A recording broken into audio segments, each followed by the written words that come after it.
Your man, I will kick your son of a bitch, Jack!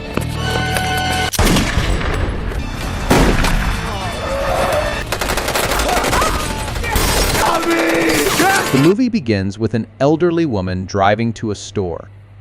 Outside, she sees a young boy stealing candy. She takes him back inside and tells the cashier to call the police, warning the boy that bad actions have consequences. The boy quickly apologizes and runs home. Soon after, two robbers burst into the store. They take all the money from the register and kill the cashier. The woman hides behind some shelves, but her fear exposes her, and the robbers catch her. She is killed, and later many people attend the funeral of Evelyn Mercer, including her adopted sons. Near their childhood home, the police kept watch. One officer talked about the eldest son, Bobby Mercer, also called the Michigan Mauler. Jack was the youngest. He didn't look like trouble, but he was just as reckless as Bobby. Jeremiah was the third son, and he seemed more responsible than the others. The fourth brother was a soldier, though he was not present. Evelyn had been a caring mother. She helped hundreds of children leave orphanages and find families. Among them were 4 boys who were the hardest to handle and nearly impossible to place. So Evelyn chose to adopt the boys herself. The brothers already knew Lieutenant Green because they had grown up in the same neighborhood. Bobby was set on finding the men who killed their mother. He knew how the police operated and didn't trust them. Later, at Evelyn's house, the fourth brother arrived. He had missed his flight and wasn't able to attend the funeral. In their old house, the brothers thought back to their childhood as they returned to their familiar rooms, filled with nostalgia. It was rare for all of them to be together again. Bobby became serious, stayed in their mother's room, and eventually broke down in tears. Angel went to see Sophia, an old acquaintance who lived nearby. His brothers warned him not to because she already had a boyfriend, but he didn't listen. Soon, Angel and Sophia were half naked and then ended up running from a gangster. Angel brought her back to the house, and she wanted to stay with them. Bobby strongly disagreed and told Angel exactly how he felt. The two brothers argued and wrestled playfully, while the youngest was busy preparing a memorial meal. At that moment, they remembered how Evelyn had once taught them proper manners. Evelyn often scolded them for small things, like splashing water or keeping their elbows on the table. She could always spot a new tattoo and would shake her head at it. Before they even finished lunch, Bobby pushed everyone to go play hockey. The game got rough, and they even ended up fighting with some local guys. It had been a long time since they had shared moments like this together. After the hockey game, the brothers met with a lawyer to sort out the inheritance. He gave them a stack of documents.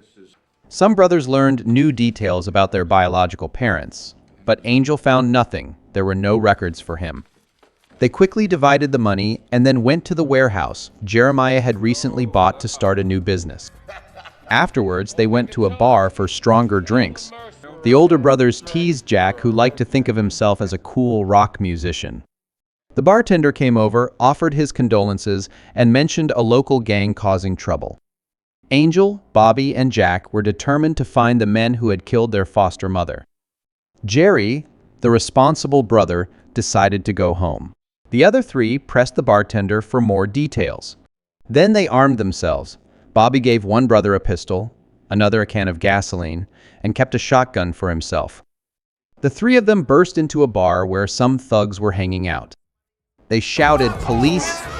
and several men ran away. The ones who stayed, along with their girlfriends, were made to sit on the couch. They poured gasoline on the leader and started questioning him.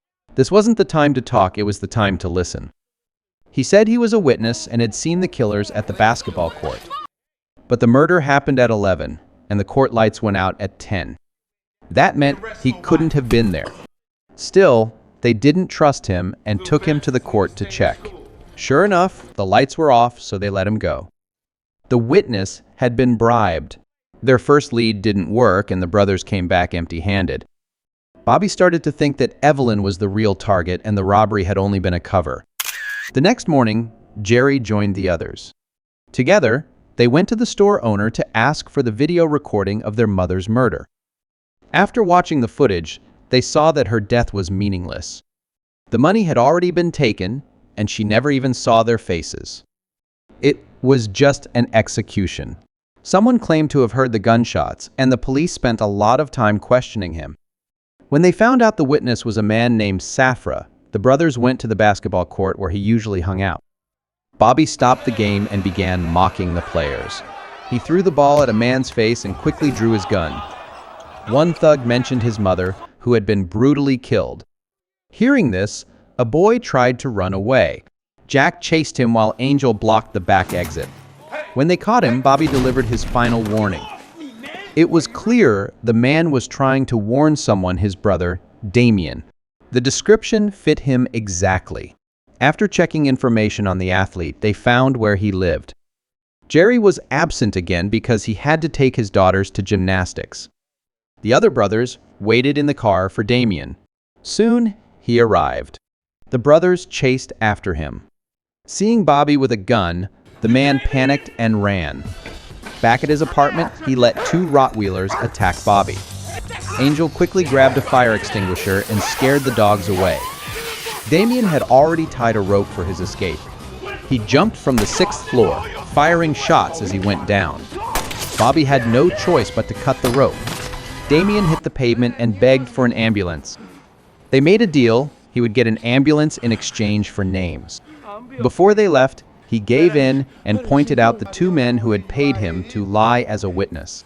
They planned to catch the men at the casino. When they arrived, the Mercer brothers quickly recognized the two killers from the description. But the men saw them too and started shooting. The brothers chased them in their car. Thick snow made it hard to see on the road. Angel shot the driver with his pistol, and the car crashed into a snowbank. Bobby rammed their car, but the chase continued. Finally, he forced the criminal's vehicle to spin out and flip over. Angel and Bobby quickly overpowered the thugs and killed them, just like they had done to their mother's killers. The next morning, Lieutenant Green and Detective Fowler arrived at the crime scene. Afterward, they went to the Mercer house. Dr. Ashimarf explained what had happened to Evelyn. Bobby denied any involvement, but Fowler showed a strand of hair found on one of the dead killers. Still, Bobby knew it was an old setup and refused to be tricked into confessing. Green asked Bobby if he had found any clues, but Bobby stayed quiet. Meanwhile, gang leader Victor was furious because his men had hired local killers instead of bringing hitmen from another city. He made Evan, the overweight member, eat on the floor. Evan's wife protested but eventually had to sit down and eat beside him. Sweet then ordered them to find out who had killed the gunman. Meanwhile, the two brothers wanted to find out who had hired the killers. Sophia persuaded Angel to stay, just like she had when they were 16. Once only the brothers were left, an insurance agent arrived to ask about their mother's life insurance. They learned that Jerry had taken out a large policy on her. At that moment, Sophia panicked when she saw a box of condoms, which she was allergic to. Jerry slammed the door to talk privately with the agent. His business was close to failing while his brother was about to get $400,000. In the shooter's apartment, the police found a large collection of weapons. At the same time, Angel learned that Jerry was connected to an organized crime gang. Which gang exactly only someone at City Hall might know. He was the one who had shut down Jerry's business and caused him to go bankrupt. In the shooter's home, the police found a camera along with the weapons. The camera had photos of Evelyn, showing her with the lawyer who had written her will. The four brothers then stormed into the lawyer's house. Sophia, the talkative one, appeared and started arguing with Angel in the middle of the street. At that moment, the lawyer arrived. Bobby threw the man into the snow, lifted his shirt, and slapped his bare stomach. They found out he had lied. He hadn't just met Evelyn once. He had actually had a relationship with their mother. Bobby apologized for being rough and for breaking the window, calling him Mr. Brown. Later, while Bobby sat on the toilet and Jack was showering, Angel decided to reveal that their fourth brother hadn't been completely honest. He was bankrupt. They needed to meet an official named Douglas. Meanwhile, the lieutenant questioned the lawyer, who said that Evelyn had filed a police report on the day she was killed. At the same time, the two brothers ambushed Councilman Douglas in the parking lot and forced him to reveal which gang Jerry had been involved with. He ignored them and got into the car, which was already soaked with gasoline. Bobby poured more fuel on it and held a burning cigarette. At the same time, Jerry received a bill while Angel followed him. Lieutenant Green checked the surveillance footage and discovered that Evelyn had met Detective Fowler on the day she was killed, but he never mentioned it. Bobby learned that Victor had once worked for his uncle and then killed him to take over the neighborhood. Jerry was deeply in debt.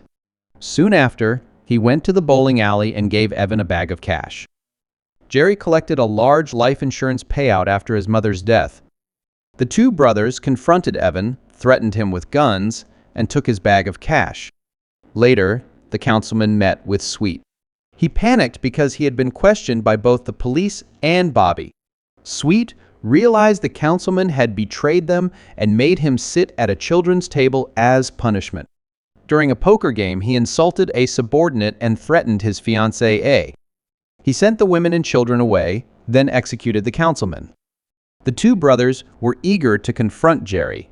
When he arrived at their mother's house, Bobby immediately punched him and demanded answers about Evelyn's murder. Jerry said Evelyn had bought the insurance herself. He had only paid the premiums and covered her bills over the years. Sweet had sabotaged his business, and now he needed a $20,000 bribe just to get approval from City Hall. As they argued, someone knocked on the door. Jack opened it and was hit by a snowball. He chased the attacker, but the killer shot him in the leg. Before Jack could be killed, Bobby shot the attacker with a handgun. At that moment, a gang jumped out of a car. Jack was hit again, and the brothers rushed back inside. Jack screamed, and the Mercer brothers opened fire. 3 gangsters were killed. Bobby shot through a wall to help rescue the others. One attacker came in through the back door, and Jerry stabbed him. Angel shot another from the second floor. Out of ammo, Bobby killed the last sniper with a brick. Bobby nearly got run over by a truck, but Jerry rammed it just in time. Jack bled out and died. Bobby asked the driver who had sent them and then shot him. Lieutenant Green arrived and asked what had happened. The lieutenant revealed that Sweet killed their mother because she wanted to stop a gangster from ruining her son's life. Green went to the billiard room to confront his corrupt partner, Fowler. Everything Fowler said was a lie. Green hit him with a pool cue and walked to his car. Fowler chased him, shot him, and then lied over the radio, claiming 2 black men had attacked. Green and Jack were killed. The brothers realized they could no longer trust the police. Bobby regretted going home, unsure what to do next and not wanting to lose another brother. Jerry offered $400,000 to calm him. Bobby met Evan and passed along the offer. They agreed to meet in 3 hours, but first, Fowler had to be dealt with. Jerry withdrew the money and sent his family away. His wife asked Bobby to watch over her husband. Angel found a boy in a field, gave him $20 and some chocolate, and had him knock on Fowler's door to distract him. Angel then sneaked in, put a bag over Fowler's head, tightened a belt, and strangled the corrupt officer. Jerry carried the money to meet Evan, but 2 gangsters blocked him, searched him, and took him to their boss. Angel didn't kill Fowler because it was too serious a crime. Sophia went to the police reporting that her boyfriend planned to kill an officer, so a team headed to Fowler's house. Jerry's car stopped on a frozen lake above a pre-cut hole. Angel said she would tell the police he killed his men, but no one would believe him. She was wearing a recorder, and the lieutenant in the truck overheard everything. Fowler attacked Angel, but Sweet arrived at the meeting point. The gangster stepped out, watching the money. Sweet said $400,000 should make him forgive the brothers since he had just lost his mother and brother. In reality, Jerry had another plan, to give the money to nearby workers. Fowler had other matters, and Angel was taken hostage. The police had no idea what was happening. They came to help, but he acted recklessly. A cop fired, and a sniper shot him down. Angel wasn't wearing a bug. He had tricked Fowler. Sweet wondered which of his men dared to attack him. Bobby appeared, confronting the man who killed his mother. A fight broke out. Bobby knocked Sweet unconscious.